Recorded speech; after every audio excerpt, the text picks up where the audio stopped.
ஓம் நமோ நாராயண நாய. இன்னைக்கு பாவத கதையில் ருக்குமணி கல்யாணத்தை பார்த்துட்டு நிறைவு செஞ்சுக்கலாம். இப்போ மதுராவில் கிருஷ்ணன் கம்சனை வதம் பண்ணிட்டு உத்தமசேனனவே அரசனாக்கிட்டாரு. அவங்க அம்மாவான தேவகி வசுதேவரையும் மதுரா சிறைச்சாலையிலேருந்து மீட்டெடுத்துட்டாரு. அப்போ தேவியையும் வசுதேவருமே நம்ம கிருஷ்ணனையும் பலராமனையும் சாந்திபினி அப்படிங்கிற ஒரு முனிவர்கிட்ட போய் குருகுலத்தில் சேர்க்குறாங்க. 64 நாளில் 64 கலைகளையும் கற்று தேர்ந்துடுறாங்க நம்ம பலராமனும் கிருஷ்ணனும். அப்போ அனைத்து கலைகளையும் கற்று தேர்ந்த பின்னாடி கிருஷ்ணனும் பலராமனும் அந்த சாந்திபினி முனிவர்கிட்ட போய் குரு தட்சணை என்ன வேணும் கேட்குறாங்க. அப்போ சாந்தினி முனிவர் நான் குரு மாதாட்ட போய் கேட்டுக்கங்க அப்படின்னு தன் மனைவியை நோக்கி கையை காமிச்சிறார். அந்த குரு மாதா என்ன சொல்கிறப்பனா, பல ஆண்டுகளுக்கு முன்னாடி இறந்த தன் மகனை மீட்டு கொடுக்க சொல்கிறாப்ப. உடனே கிருஷ்ணருமே அந்த குருமாதாவுக்கு தெரியுது, இறந்தவரையும் மீட்டு கொடுக்கக்கூடிய வலிமை வாய்ந்தவன் இந்த கிருஷ்ணன். அப்போ கிருஷ்ணன் கடலுக்கு அடியில் பாதாள லோகத்துக்கு போய் அங்கே மாவலி தான் பாதாள லோகத்தில் சக்கரவர்த்தியை தலைமை தாங்கியிருக்காரு. மாவலிகிட்ட அனுமதி வாங்கி அங்கே இருக்கக்கூடிய அந்த சாந்தினி முனிவரனுடைய குழந்தையை மீட்டு கொண்டு கொடுத்துட்றாரு. இந்த மதுராவுக்கு மேலே மகத நாடு. மகத நாட்டை ஆள்றவே ஜராசந்தன். இப்போ இருக்க பீகார் தான் மகத நாடு. அந்த ஜராசந்தனுக்கு கிருஷ்ணனை பிடிக்கவே செய்யாது. அந்த காலத்திலையும் கிருஷ்ணனை பிடிக்காத துவேசிகள் நிறைய இருந்திருக்காங்க. அதாவது கிருஷ்ணனுடைய அத்தை மகன் சிசுபாலன், தந்தபத்ரன், அடுத்து இங்கே ஜராசந்தன், இவங்கெல்லாம் பிடிக்காதவங்க. இவங்கெல்லாம் ஒரு குழுவா, இவங்கெல்லாம் நட்பு வட்டாரங்கள், எதிரிக்கு எதிரி நண்பன்கிற மாதிரி. அப்போ இந்த ஜராசந்தன் அடிக்கடி மதுரா மேலே போர் தொடுத்து வர்றார். ஏறக்குறைய 17 முறை போர் தொடுத்துருக்காரு. 17 முறையுமே கிருஷ்ணன் அந்த ஜராசந்தனுடைய படைகளை அடிச்சு நொறுக்கி விரட்டினாலுமே அவனுக்கு புத்தியே வரல. ஏன் ஜராசந்தனை இவர் போட்டு தள்ளலை, வதம் பண்ணலாம் அப்படின்னா, ஜராசந்தனுடைய பிராணன் பீமனால போகணுங்கிறது விதி. அதனால விட்டு வைக்கிறார். என்ன பண்றாரு, அந்த காலத்திலேயே இந்த ஜராசந்தன் அதாவது யவனம்னாவே சீனா, அந்த யவன வீரர்களோட மதுராவில் அடிக்கடி போர் தொடுக்கிற பார்த்துட்டு மதுரா மக்கள்னால நிம்மதியாக இருக்க முடியல அப்படின்னு குஜராத்தினுடைய அந்த கடலோர பகுதியில் செயற்கையாக ஒரு நிலத்தை உருவாக்குறார்.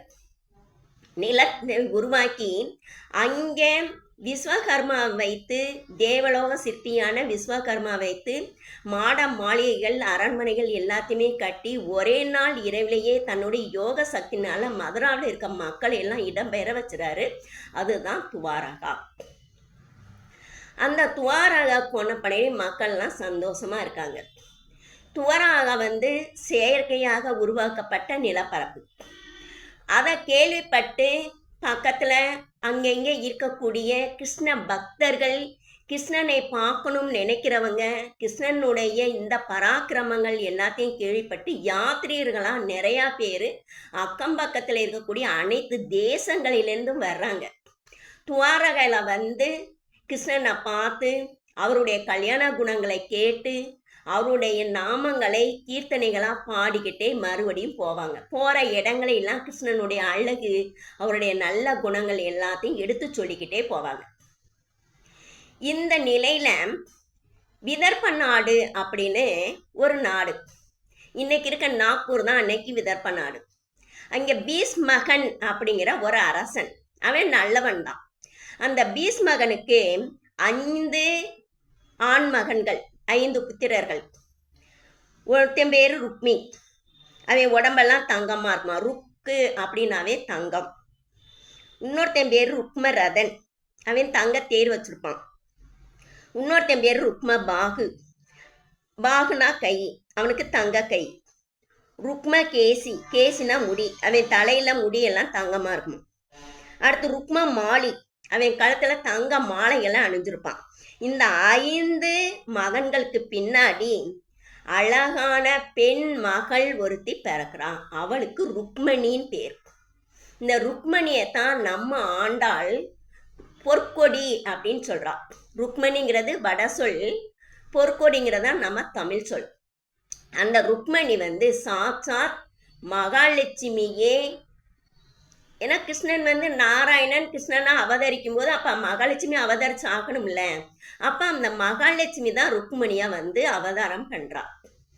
இந்த நாக்கூரான விதர்ப்ப நாட்டுல இருந்து யாத்திரியர்கள் போறாங்க துவாரகைக்கு.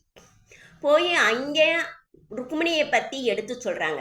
ஏன்னா 2 பேருக்குமே நல்ல வயது, வாலிப வயது. ருக்மிணிக்கும் நல்ல வாலிப வயது, கிருஷ்ணனுக்கும் வாலிப வயது. அப்ப அங்கே ருக்மணியுடைய குணங்கள், ருக்மணியுடைய அழகு இதை அங்கே எடுத்து சொல்றாங்க கிருஷ்ணன்ட்ட.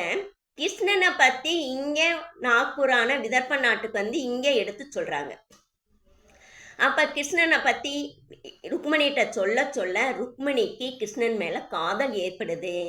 கிருஷ்ணன் கிட்ட போய் ருக்மணியை பத்தி யாத்திரைகள் சொல்ல சொல்ல கிருஷ்ணனுக்கு ருக்மணி மேல காதல் ஏற்படுது. காணாமலேயே ஒருத்தர் ஒருத்தர் பார்க்காமலேயே காதால கேட்டு மட்டுமே காதல் ஏற்படுது. இந்த ருக்மிணியோட அன்னை, மூத்த அன்னை ருக்மி. இந்த ருக்மி வந்து என்ன பண்றான், தன்னுடைய நண்பனான இந்த ருக்மிக்கும் கிருஷ்ணனை பிடிக்காது. சிசுபாலனுக்கு தன்னுடைய தங்கையை கல்யாணம் பண்ணி வைக்கணும்னு ஆசை. அப்ப கல்யாண ஏற்பாடுகள்லாம் பண்றான். இது பீஷ்மகனுக்கு பிடிக்கலனாலுமே தன்னுடைய மகனை கண்ட்ரோல் பண்ண முடியல, அதனால அவர் ஒப்புக்கிறார். இருந்தாலும் ருக்மிணிகிட்ட ஒரு வார்த்தை கேட்கணும் அப்படின் போது ருக்மி என்ன சொல்றியான், அவ சின்ன பிள்ளை, அவட்ட போய் என்ன கேட்கறது, இவனை கட்டிக்கிற வேண்டியதான் அப்படின்னு அந்த காலத்திலையும் சொல்லியிருக்காங்க. இந்த கல்யாண ஏற்பாடுகள்லாம் நடக்குது. இந்த சிசுபாலன் யாரு அப்படின்னா கிருஷ்ணனுக்கு அத்த மகன். சிசுபாலனும் தந்தபத்ரனும் ஏற்கனவே ஜெயன் விஜயனா இருந்தவங்க இந்த 3வது பிறவி எடுத்திருக்காங்க. அப்ப சிசுபாலனுக்கும் கிருஷ்ணனை பிடிக்காது, ருக்மிக்கு கிருஷ்ணனை பிடிக்காது, ஜராசந்தனுக்கு கிருஷ்ணனை பிடிக்காது. இவங்கெல்லாம் ஒன்று சேர்ந்து ருக்மிணிய நம்ம சிசுபாலனுக்கு, இவன் சேதி நாட்டு அரசன் சிசுபாலன், அவனுக்கு கொடுக்கணும்னு எல்லா ஏற்பாடும் நடக்குது. இது ருக்மிணிக்கு 3 நாளைக்கு முன்னாடி தான் தெரியுது. அதாவது இன்னையிலிருந்தே நாளன்னு காலையில சிசுபாலனுக்கும் ருக்மிணிக்கும் கல்யாணம். அனைத்து நாட்டு அரசர்களுமே வர ஆரம்பிச்சிட்டாங்க. அப்ப ருக்மிணி என்ன சொல்றான், ஐயோ நம்ம வந்து இந்த சிசுபாலனுக்கு தலையை நீட்டுறதா, தலையை காமிக்கிறதா, அப்ப நம்மளுடைய காதலான கிருஷ்ணனுக்கு காதல் கடிதம் எழுதணும் அப்படின்னு சொல்லி 7 ஸ்லோகங்கள் கொண்ட ஒரு காதல் கடிதத்தை எழுதுறான். அதாவது முதல் நாள் காலையில எழுதி அந்தப்புறத்தினுடைய கொல்லப்புறத்துக்கு வர்றான். அப்ப அங்க வந்து ஒரு அந்தனர், வயதான ஒரு அந்தனர், முதியவர் ஒருத்தர் தென்படுறார். அவரை கையை தட்டி கூப்பிட்டு இந்த காதல் கடிதத்தை துவாரகையில இருக்கக்கூடிய கிருஷ்ணன்கிட்ட சேர்க்கிறது உங்களுடைய பொறுப்புன்னு அந்த அந்தனர்கிட்ட கொடுத்துறாரு. அப்ப முதல் நாள் காலையில அந்தனர் கையில காதல் கடிதத்தை கொடுத்து துவாரகையில சேர்க்க சொல்றாரு. அடுத்த நாள் ஒரு நாள் தான் இடைவெளி, 3ஆம் நாள் காலையில கல்யாணம். இப்ப இந்த அந்தனர் வந்து இந்த விதர்ப்ப நாட்டில இருந்து துவாராவுக்கு அன்னைக்கு மதியமே போய் சேர்ந்துறார். அதாவது இன்னைக்கு பிளேட்ல போனாலும் அவ்வளவு சீக்கிரமா போக முடியாது.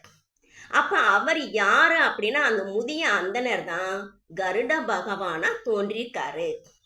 ஏன்னா தாயாரையும் நாராயணனையும் சேர்த்து வைக்கக்கூடிய பாக்கியம் தனக்கு வேணுங்கிறதுனால அந்த இடத்துல இவங்களுடைய மனநிலையை புரிந்து கருட பகவானே முதிய அந்தனரா ருக்மிணி கண்ணுக்கு தென்பட்டு அந்த காதல் கடிதத்தை வாங்கி அரசர்களுக்கெல்லாம் அரசனான பறவைகளுக்கெல்லாம் அரசனான இந்த கருட பகவான் விரைந்து போய் அன்னைக்கு மதியமே துவாரகையில போய் சேர்ந்துறார். சேர்ந்த உடனே இவர் வந்து அந்த அரண்மனை வாசல்ல நிற்கும் போதே அங்கே கிருஷ்ணனுக்கு உணர்வுகள் ஏற்பட்டுருது. அவர் வந்து தன்னுடைய அந்த சிம்மாசனத்திலிருந்து எந்திரிச்சு வேகமா வந்து அந்த அந்தனரை கட்டி தழுவி ஆற தழுவி என்ன பண்றாரு, நீங்க எங்க இருந்து வந்திருக்கீங்க அப்படின்னு அவருக்கு பாத பூஜை பண்ணி அவரை சாப்பாடு கொடுத்து அவரை விசிறி விட்டு கொஞ்ச நேரம் உறங்க விட்டு அதுக்கப்புறம் எங்கேருந்து வந்திருக்கீங்கன்னு கேட்குறாரு. அப்பதான் அந்த அந்தனர் சொல்றாரு, நான் விதர்ப்ப நாட்டுல இருந்து வந்திருக்கேன். விதர்ப்ப நாட்டு இளவரசியான ருக்மணி வந்து உங்களுக்கு ஒரு கடிதம் கொடுத்து விட்டுருக்கான் அப்படின்னு சொல்றாப்ல. உடனே கிருஷ்ணன் கேட்கிறாரு, இந்த கடிதத்துல உங்க சம்பந்தமான தனிப்பட்ட ஏதாவது இருந்தா நீங்களே உங்க வாயில தெரிவிக்கலாம். அதான் உங்களுடைய தனிப்பட்ட விஷயங்கள்னா முழுமையாக எனக்கு தெரிவிக்கணுங்கிற அவசியம் இல்லை. இதெல்லாம் பாருங்க எவ்வளோ பெரிய சைக்காலஜி. அடுத்தவங்களுடைய தனிப்பட்ட வாழ்க்கையில மூக்க நுழைக்கக்கூடாது. அதுக்கு நான் என்ன பண்ணணும்னு மட்டும் சொல்லுங்க, அதான் செய்கிறேன் அப்படின்றாங்க. அப்போ அந்த அந்தனர் சொல்றாரு, இல்லை இதுல வந்து உங்களுக்கு தான் கடிதம் எழுதியிருக்கா, ருக்குமணி வந்து உங்களுக்கு தனிப்பட்ட முறையில் எழுதியிருக்கா, அது நீங்க தான் படிக்கணுங்கிறப்ப கிருஷ்ணன் சொல்றாரு, கொண்டு வந்த நீங்களே படிங்கன்றார். அப்ப அந்த 7 ஸ்லோகங்கள் அடங்கிய காதல் கடிதத்தை அந்த அந்தனரையே படிக்கிறார்.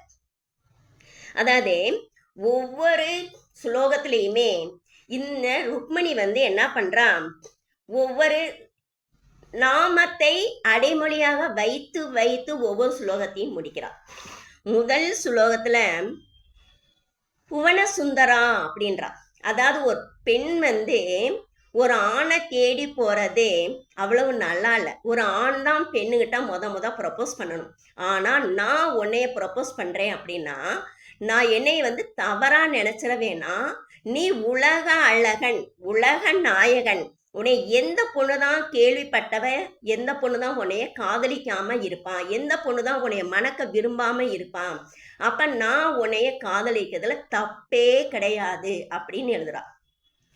அடுத்து அச்சுதா அப்படின்றா. அச்சுதா அப்படின்னாவே நம்பினவங்களை நழுவ விடாதவன் அர்த்தம். நான் உன்னைய நம்பிட்டேன், நீ என்னைய நழுவ விடமாட்டேன் அப்படிங்கிறதே எனக்கு தெரியும் அப்படின்றா. அடுத்து 2வதுல உன்னுடைய கல்யாண குணங்களை கேட்டு கேட்டு எனக்கு காதல் வந்துருச்சு முகுந்தா அப்படின்றா. முகுந்தன் அப்படின்னாவே முக்தி தருபவன் அப்படின்னு அர்த்தம். அடுத்து 4ல வந்து நரசிம்மன் அப்படின்றா. நரசிம்மன் அப்படின்னா அதாவது நினைத்த மாத்திரத்தில் நினைத்த உடனே வரக்கூடியவர் நரசிம்மன். நாளை என்பது இல்லை நரசிம்மனுக்கு. அடுத்து தாமரை கண்ணா அப்படின்றா. உன்னுடைய கண்ணை கண்டவர்கள் அனைவருமே உன்னுடைய கண் அழகை பார்த்தே மயங்கி மயங்கி என்கிட்ட வந்து சொல்லும் போதே எனக்கும் அந்த கண்ணை நானும் என்னுடைய மனதுக்குள்ள வரைச்சிட்டேன் அப்படின்றா. நான் முன் ஜென்மத்தில் ஏதாவது சில புண்ணிய காரியங்கள் பண்ணியிருப்பேன், அதுக்காண்டியாவது நீ என்னை கைப்பிடிக்கணும் அப்படின்றா. அடுத்து நாளை வந்து காலையில எங்க குல வழக்கப்படி நாங்கள் குலதெய்வ யாத்திரை போவோம், அதுவும் பெண்கள் மட்டுமே. இந்த நாட்டினுடைய அந்த மணப்பெண் தன்னுடைய தோழிகளோடு மட்டுமே போய் குலதெய்வ வழிபாடு பண்ணுவோம். அப்ப நீ வந்து என்னைய கவர்ந்துட்டு போயிரு. ஏன்னா நீ நான் அரண்மனையில அந்த புறத்துல இருக்கும்போது என்னை கவர்ந்தேன்னா, அதாவது உன்னோட என்னுடைய சொந்த பந்தங்கள் எல்லாம் என்ன பண்ணுவாங்க, சண்டை போடுவாங்க. அப்ப தேவையில்லாத பொதுமக்கள் சொந்த பந்தங்களுக்கெல்லாம் பாதிப்பு ஏற்படும். அப்ப ருக்மணியினுடைய எவ்வளவு ஒரு நல்ல மனசு பாருங்க. அதாவது சொந்த பந்தங்கள் பொதுமக்களுக்கு பாதிப்பு வரக்கூடாது, அதனால நான் யாத்திரை வரும்போது என்னை மட்டுமே கவர்ந்துட்டு போயிடலாம். ஆனா உன்னுடைய யாதவ வீரர்களை அழைத்துட்டு வந்து நம்மளை எதிர்கொள்ளக்கூடிய வீரர்களோட சண்டை போடலாம். ஏன்னா வீரர்கள் வந்து அதாவது வீரம் மரணம் அடைஞ்சா அவங்களுக்கு சொர்க்கம். சண்டையில வீரர்கள் மரணம் அடைகிறது ஒன்றும் தப்பே கிடையாது. பொதுமக்கள் தான் என்ன பண்ணக்கூடாது, பாதிப்பு அடையக்கூடாது. அதனால என்னைய நாளைக்கு காலையில நான் குலதெய்வ வழிபாட்டுக்கு வரும்போது அப்ப நீ என்னைய கவர்ந்துரு அப்படின்னு அவளே எடுத்து சொல்றா.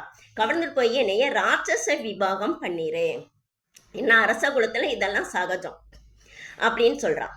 அதுக்கப்புறம் அவங்களுடைய குலதெய்வம் வந்து துர்கா தேவி, அதாவது பார்வதி தேவியான துர்கா தேவியை தான் நான் வழிபட வருவேன். அப்ப என்னை வந்து கவர்ந்துரு அப்படின்னு சொல்றா. உன் திருவடி துகளை ஏற்றம் பெற்றது, உன் திருவடி தீர்த்தத்தை அனைவருமே, அதாவது யாகங்கள் தியானங்கள் இவங்க செய்யக்கூடிய யோகங்கள் செய்யக்கூடிய அனைவருமே உன்னுடைய திருவடி துகள் உன்னுடைய திருவடி தீர்த்தத்தை ஏற்றுக்கொள்ளும் போதே உன்னுடைய திருவடி துகள் மட்டுமே என் மேல விழுந்தாவே நான் புனிதமானவள் ஆயிடுவேன், அதனால என்னை கையை பிடிச்சிரு அப்படின்னு சொல்றான். நான் யாதவ சிம்மமான நீ சிங்கம், சிங்கத்துக்கு படைக்கப்பட்ட ஒரு பொருளை நரி மோந்து பாத்திரக்கூடாது. அப்ப சிசுபாலனுடைய நிழல் கூட என் மேல படக்கூடாது. அப்படி படுற மாதிரி இருந்தா நான் உண்ணா நோன்பு இருந்து இந்த உயிரை நீத்துருவேன். இதே மாதிரி அடுத்த ஜென்மத்திலையும் நான் என்னதே ஒவ்வொரு ஜென்மத்திலுமே உன்னைய மட்டுமே வேண்டி வரம் பெற்று நீ என்னை கையை பிடிக்கிற முடிய எத்தனை ஜென்மங்கள்னாலும் நான் எடுத்து எடுத்து ஜென்மம் ஒவ்வொரு ஜென்மத்திலுமே உனக்காகவே வருவேன் அப்படின்னு சொல்றான். இதை அந்த அந்தனர் படித்த உடனே அப்போ அன்னைக்கு ஏறக்குறைய முதல் நாள் 7 மணி ஆயிடும். உடனே தன்னுடைய கிருஷ்ணன் தன்னுடைய தேரோட்டியான தார்கனை கூப்பிட்றார். கூப்பிட்டு உடனே தேரை ரெடி பண்ண சொல்லி மிக விரைவாக ஓடக்கூடிய 4 குதிரைகளை கட்ட சொல்லி இந்த அந்தனரையும் அந்த தேர் மேலே உட்கார வச்சு தானும் உட்காந்து அந்த தார்கனை நாக்பூரை நோக்கி விட சொல்றார், விதர்ப நாட்டை நோக்கி விட சொல்றார். அப்ப அந்த குதிரைகளுமே பறவைகள் மாதிரி பறக்குது. இத கேள்விப்பட்ட பலராமன் என்ன பண்றாப்ல, கிருஷ்ணன் எங்க போறான் அப்படின்னு, கிருஷ்ணன் விதர்ப நாட்டுக்கு போறான், ருக்மணி கல்யாணத்துக்கு போறான் அப்படின்னு கேள்விப்பட்டோன்னே, ஐயோ பீஷ்மகன் நமக்கு ஓலை கூட அனுப்பல, திருமண அழைப்புதல் எதுவுமே அனுப்பல. ஆனா நம்ம தம்பியான கிருஷ்ணன் இவ்வளவு வேகமா போறானாவே ஏதோ அங்கே சண்டை நடக்க போகுது. இதுல சிசுபாலன் தான் மணமகன், ஜராசந்தன் வேற வரப்போறான், தந்தவத்திரன் இருக்கான், இந்த ருக்மியும் நம்ம கிருஷ்ணனுக்கு பிடிக்காது. அதனால உடனே பலராமன் தன்னுடைய யாதவ படைகளை திரட்டி அவரும் ஒரு பக்கம் ஓடுறார்.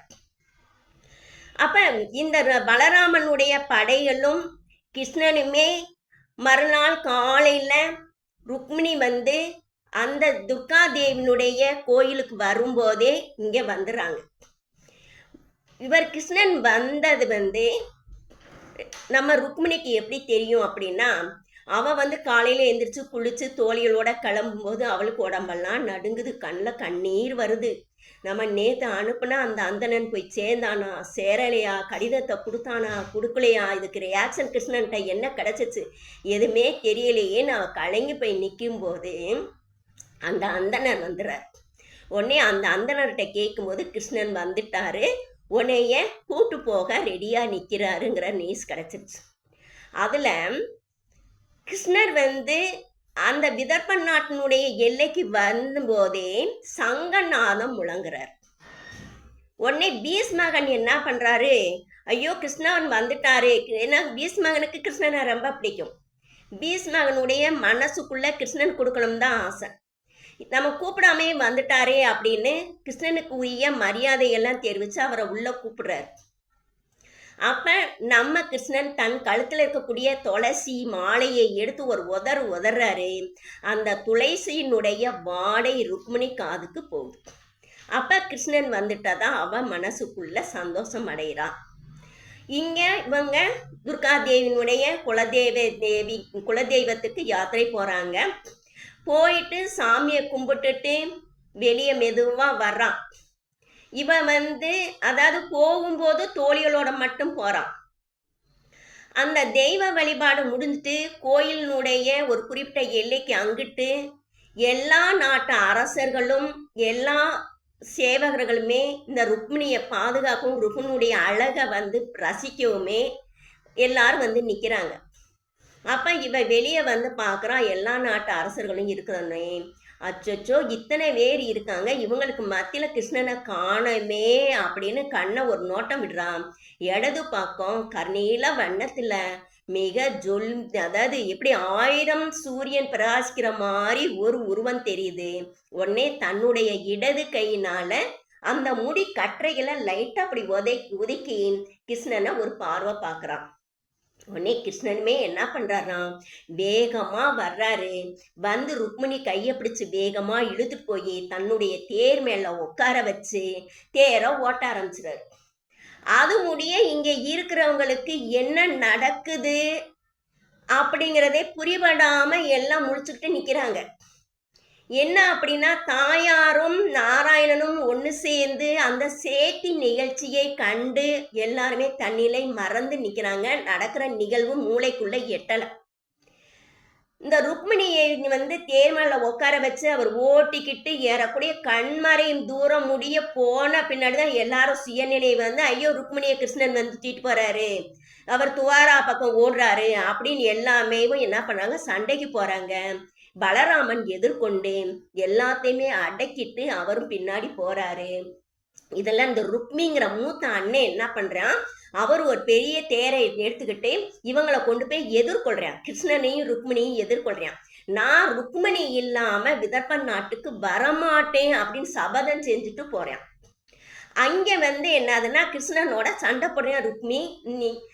கிருஷ்ணன் ருக்மி அடிக்கடிக்கு அடி வாங்குறார்.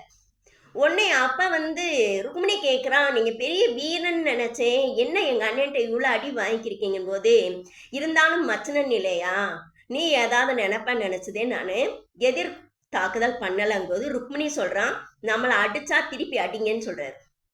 உடனே நீ இவ்வளோ சொல்லிட்டலன்ட்டு கிருஷ்ணன் ருக்மிணிய எதிர் தாக்குதல் பண்றாப்ல. அப்ப ருக்மிய அடிக்க போகும்போது, அதாவது பானம் விட்டு அவனுடைய தலையை கொய்ய போகும்போது ருக்மிணி கையை பிடிச்சிடான். அதாவது என்னன்னாலுமே என்னுடைய அண்ணன் என்னுடைய கல்யாணத்தினால அவனுடைய உயிர் போக வேணாம், அதுக்கு பதிலாக வேற ஏதாவது பண்ணிடுங்க அப்படின்றாப்ல. உடனே அந்த பானம் ருக்மினுடைய ஒரு பக்கம் முடியையும் ஒரு பக்கம் மீசையும் எடுத்துட்டு போயிருது. அதாவது சண்டையில ஒரு பக்கம் முடி ஒரு பக்கம் மீசை எடுத்தாவே அது மரண தண்டனை கொடுத்ததுக்கு சமம். உடனே ருக்மி என்ன பண்றான், அந்த விதர்ப்ப நாட்டுக்கு போகாமே அந்த இடத்துலயே தனக்கான ஒரு ஆசிரமத்தை அமைச்சு உக்காந்துறான். பலராமன் வந்துடுறாரு. இப்ப கிருஷ்ணன் துவாரகைக்கு ருக்மிணியோட முறைப்படி அந்தணர்களை வைத்து யாகம் நடத்தி முறைப்படி ருக்மிணியை கையை பிடிச்சு ருக்மிணி கல்யாணம் நடக்குது. இதோட மங்களம் மங்களம் மங்களமே ஜெயம் மன்னார் கோதை மங்களமே. பாவத கதைகளை மங்களகரமா முடிச்சுக்கலாம். ருக்மிணிக்கும் கிருஷ்ணனுக்கும் பிரத்மன்கிற மயம் பிறக்கிறாப்புல, அந்த பிரத்திமனுக்கு அனிருத்தன்கிற மயம் பிறக்கிறாப்புல. அப்ப கிருஷ்ணனுக்கு பேரனும் பிறந்துடுறாப்புல. நம்ம பாவத கதைகளை இதோட முடிக்கலாம்.